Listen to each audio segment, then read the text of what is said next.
Crealis m'a permis de me poser les bonnes questions.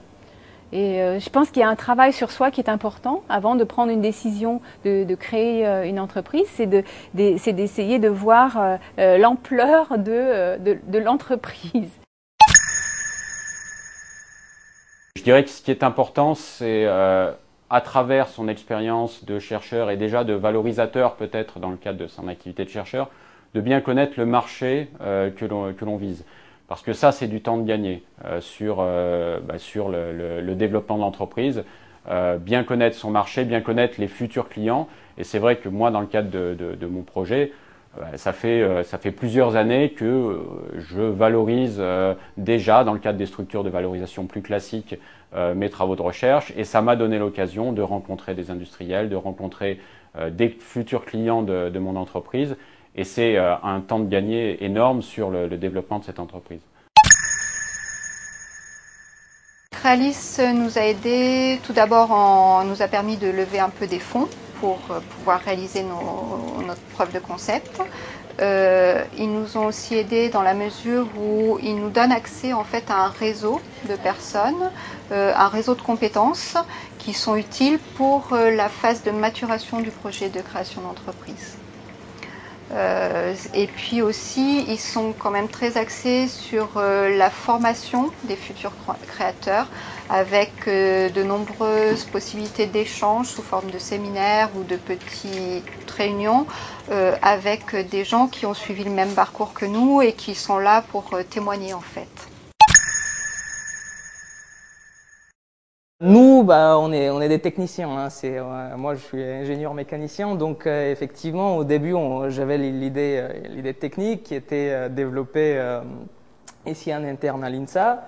Donc, à un moment donné, il fallait s'orienter vers un organisme d'appui et de soutien dans tout ce qui est management, finance et compagnie. Donc, ça, c'était Crealis. Donc,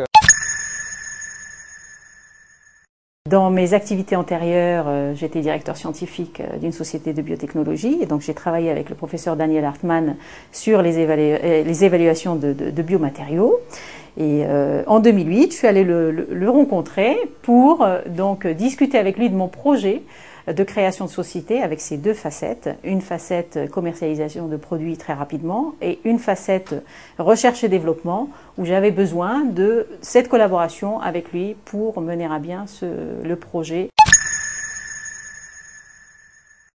Alors, la vocation primaire d'un chercheur, c'est de faire de la recherche. C'est que maintenant, dans le courant de ces recherches, il tombe sur des opportunités qui soient transformables et qui puissent intéresser la société civile et qui puissent donner lieu à une démarche économique. Je pense que c'est des opportunités qu'il ne faut pas rater. Mais d'un autre côté, il ne faut pas considérer que la vocation primaire du chercheur, c'est d'alimenter la société économique. Le labo INSERM est intervenu dès que l'idée a germé. Parce que quand on a une idée comme ça, on se pose d'abord deux questions. Un, c'est est-ce que c'est faisable? Et deux, est-ce que c'est utile? Donc c'est le laboratoire INSERM qui nous a dit oui, c'est faisable. Et il n'y a que eux qui pouvaient nous donner cette réponse de manière aussi claire et de manière aussi indiscutable, vu leur expérience. Je peux dire qu'il y a en gros deux intérêts principaux pour qu'un laboratoire comme le nôtre, ICAR, s'associe à une entreprise comme Cognikiz.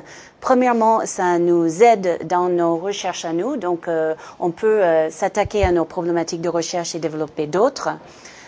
Deuxièmement, on a aussi un intérêt financier. À travers les contrats de valorisation que nous sommes en train d'établir. Crealis nous a apporté énormément en matière d'encadrement juridique et financier.